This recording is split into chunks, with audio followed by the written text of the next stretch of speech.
জোনাকি, কেমন আছো? তোমার হ্যান্ডিক্রাফট ব্যবসা কেমন চলছে? থ্যাংক ইউ, আমি ভালো আছি। এই তো ভালোই চলছে।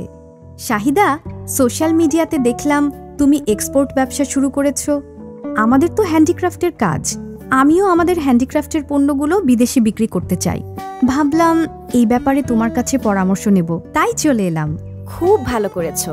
কাপড়, জুতা বা বিভিন্ন রকমের পণ্য যেমন এক্সপোর্ট হয়, একইভাবে তুমি হ্যান্ডিক্রাফটের বিভিন্ন পণ্য এক্সপোর্ট করতে পারো। আচ্ছা, কিন্তু আমি কিভাবে শুরু করব? তোমার কাছে নিশ্চয়ই তোমার কোম্পানির ট্রেড লাইসেন্স, টিন নম্বর এবং ভ্যাট রেজিস্ট্রেশন নম্বর আছে। আর যদি না থাকে তাহলে আগে ওগুলো করে নিতে হবে। একই সাথে প্রতিষ্ঠানের নামে ব্যাংকে কারেন্ট অ্যাকাউন্ট খুলতে হবে, যাতে বিদেশে লেনদেন করারও অনুমতি থাকে। এরপর এক্সপোর্ট শুরু করার আগে তোমাকে কিছু রেজিস্ট্রেশনের কাজ করে নিতে হবে, যেমন বিজনেস আইডেন্টিফিকেশন নম্বর, আমদানি ও রপ্তানি নিয়ন্ত্রকের দপ্তরে রেজিস্ট্রেশন বা নিবন্ধন করা ইত্যাদি। তুমি কি আমাকে এগুলো সম্পর্কে আরেকটু বিস্তারিত জানাতে পারবে? হ্যাঁ, অবশ্যই। তাহলে শোনো, প্রথমে আমদানি ও রপ্তানি নিয়ন্ত্রকের দপ্তরে ব্যবসার আইআরসি এবং ইআরসি রেজিস্ট্রেশন করে নিতে হবে। এটা করতে হলে আমদানি রপ্তানি চিফ কন্ট্রোলারের অফিস থেকে অনলাইনে ইআরসি ফর্ম সংগ্রহ করতে হবে। এরপর বাংলাদেশ ব্যাংক বা সোনালী ব্যাংকের শাখায় নির্ধারিত শিডিউল ট্রেজারি চালানের মানে ফর্মের মাধ্যমে ফি জমা দিতে হবে।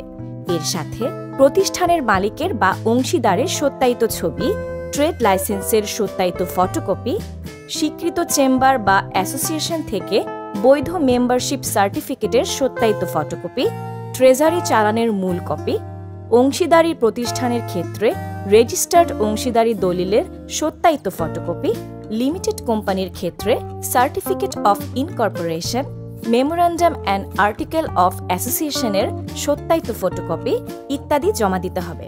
এছাড়া তুমি যদি রেডিমেড কাপড়ের আইটেম মানে গার্মেন্টস এক্সপোর্ট করতে চাও, তাহলে বিজিএমইএ এর সদস্য হিসেবে নিবন্ধন করতে হবে এবং সেই কাগজও জমা দিতে হবে।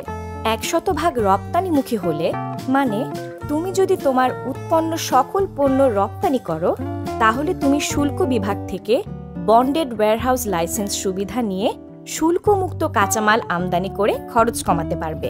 রপ্তানির পর ডিউটি ড্রব্যাক বা বর্তমান নিয়ম অনুযায়ী 25% ক্যাশ বেনিফিট পেতে পারো।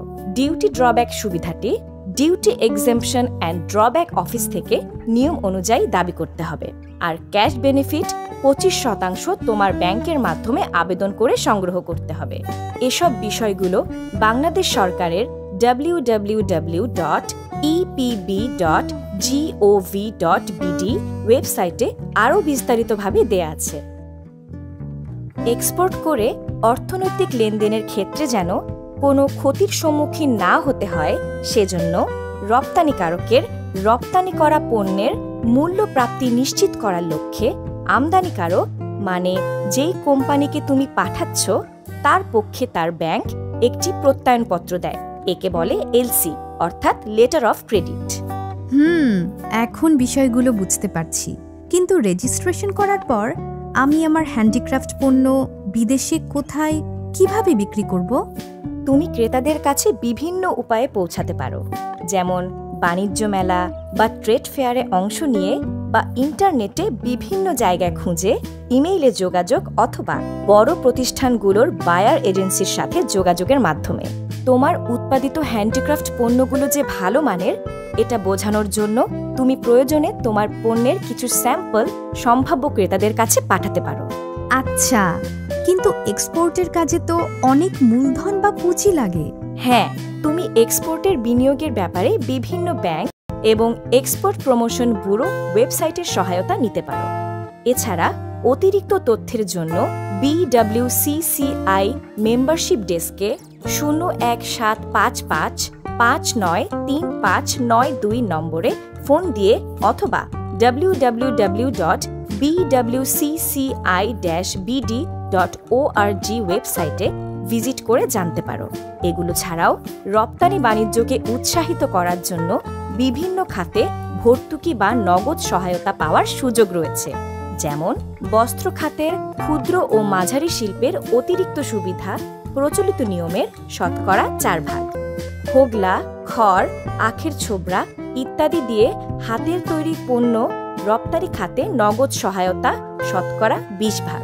কৃষি পণ্য যেমন শাকসবজি, ফলমূল ও প্রক্রিয়াজাত কৃষি পণ্য রপ্তানি খাতে ভর্তুকি শতকরা 20 ভাগ ইত্যাদি ছাড়াও আরও অনেক খাতে এমন সুবিধা রয়েছে। অনেক ধন্যবাদ, খুব সুন্দর বুঝতে পেরেছি বিষয়গুলো। আমি তাহলে শুরুতে রেজিস্ট্রেশন বা নিবন্ধনের কাজগুলো সেরে ফেলি। যদি কোনো অসুবিধা হয় তুমি তো আছোই। হ্যাঁ, নিশ্চয়ই। তবে তুমি আরও বিস্তারিত তথ্যের জন্য এই ওয়েবসাইটগুলো ভিজিট করতে পারো।